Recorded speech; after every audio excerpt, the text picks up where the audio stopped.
FBI officials who briefed Facebook on Hunter Biden's story are Dem donors. No doubt. I mean, of course they are. That's why they're doing this. The social network says it censored story after briefing from government agents, and they actually briefed them on it and told them, "Hey, this story is fake." I mean, FBI again. I keep saying time and time again. We need to defund the FBI, not the police. We need to defund the FBI. They gotta go. They need to be disbanded. But before we get started, go ahead and hit that like button, share this out so we can get this information out there. Subscribe if you're not already a subscriber, and hit that alarm bell so you know when I'm putting out new stuff. Also, check out my link tree in the description. It has a link to my Patreon where I talk about things I can't talk about here, and there's also a link to my Instagram where I put out tons of news throughout the day. So check that out as well. All right, let's talk about this news. Two FBI officials who briefed Facebook ahead of its decision to censor news stories about Hunter Biden's laptop donated to Democrats in 2020, according to court filings and campaign finance records. Laura Demlow, the unit chief for the FBI's Foreign Influence Task Force, and Elvis Chan, the head of the FBI San Francisco Cyber Division, were, quote, involved in the communications between the FBI and Facebook that led to the social media giant's, quote, suppression of the Hunter Biden's laptop story.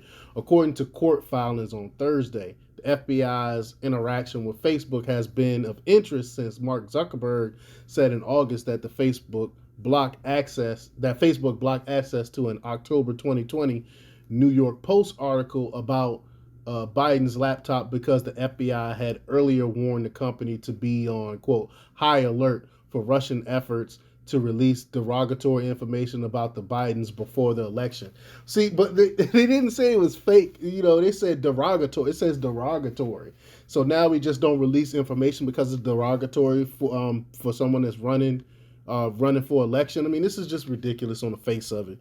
According to the campaign finance records, Demlow gave $60 to the Democratic National Committee in 2020. Chan contributed $50 each to Democratic Georgia Senator John Ossoff and Rachel Warnock for their runoff campaigns in November 2020, according to the court filings. Facebook parent company Meta identified Demlow and Chan in response to a subpoena for records of interactions with the Biden administration. The filing released by the Missouri Attorney General's office on Monday does not detail how Demlow and Chan's interactions with Facebook or any other social media companies. The Attorney General's office is suing the Biden administration for allegedly colluding with social media companies to censor free speech. I mean, something has to be done. How do they get away with this? Because they can't openly suppress your speech because of the Constitution. So what they do is an end run. They go to these social media companies and get them to censor you, which in itself that should be illegal. The contributions are likely to revive long-standing concerns about political bias in the FBI's probe of Hunter Biden, who is under federal investigation over his taxes and foreign business dealings.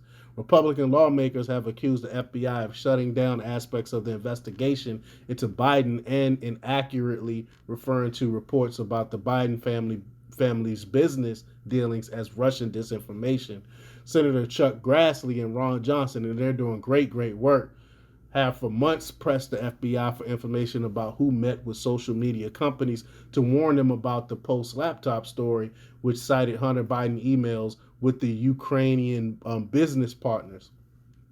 And again, this ties back to Ukraine, which again underscores why they attack Trump so much for looking into the corruption in Ukraine. Look at what we got going on now with the war over there and the corruption over there, and the Nazis that's over there in Ukraine that actually is inside the government and is in the military. Which we knew about this way back in 2014. But I digress. After Zuckerberg comments, the Republicans asked the FBI and Justice Department to detail interactions with social media companies and accused the agencies of falsely portraying negative reports about the Biden family as Russian disinformation. Twitter joined Facebook in censoring the Post story about Hunter Biden based on information from intelligence officials. Yoel Roth, the head of Twitter's site integrity unit, has said he blocked access to the story because the officials who have not been identified, said there were, quote, rumors that Russia had released derogatory material about Hunter Biden. So they didn't even say the material was a lie or was fake. They said it was derogatory. So now stuff gets censored because it's derogatory. It makes no sense. Facebook and Twitter executives have acknowledged they were wrong to censor the Biden story. There is no evidence that Russia hacked Hunter Biden or released his emails. A computer repair shop owner in Delaware says Biden dropped off his laptop for repairs in April 2019 but never retrieved it. The shop owner, John Paul Mac Isaac, provided a copy of Biden's hard drive to the FBI in late 2019 and released another copy to the media in 2020, and I've done tons of reports on that. According to Grassley and Johnson, FBI whistleblowers claimed that the FBI official in the Washington field office who oversaw aspects of the Hunter Biden investigation shut down inquiries into derogatory allegations about him in October 2020. The official, Timothy Thibault, criticized Republicans in multiple social media posts. FBI Director Christopher Wray established the Foreign Influence Task Force in 2017 to identify and counteract malign foreign influence operations targeting the United States. According to the FBI, the task force has focused primarily on foreign influence operations in which foreign actors, quote, use false personas and fabricated stories on social media platforms to discredit U.S. individuals and institutions. But why it seems like they always blame Russians for stuff for information that comes out about Democrats. How come it's never the other way around? How come it's only one-sided? I mean, this shows you the bias here.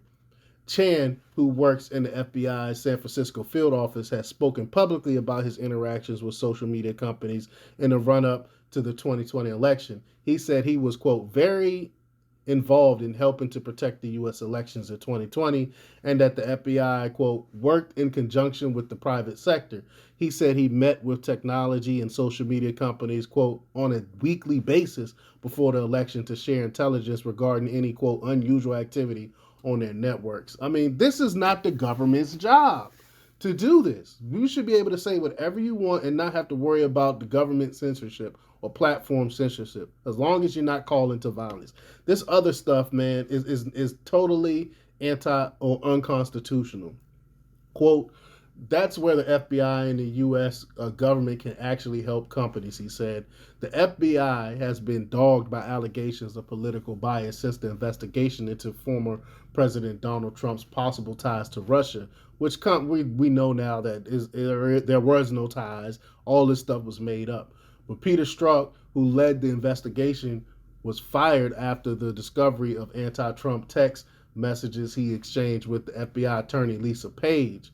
After FBI attorney who worked on the investigation, Kevin Klein-Smith, sent text messages after the 2016 election urging Viva la Resistance, a reference to anti-Trump groups that emerged after the election. And so the FBI is just so corrupt, and more stuff's coming out about the FBI. We know that they've been spying on Aretha Franklin for 40 years.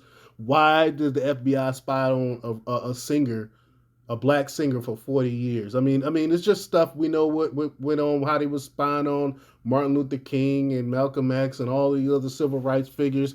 Who in their right mind today can trust the FBI? They need to go. But let me know what you think. Leave your comments down below. Like, share, and subscribe, and check out themarkrepublics.com for the latest in news. Until next time, peace. Oh,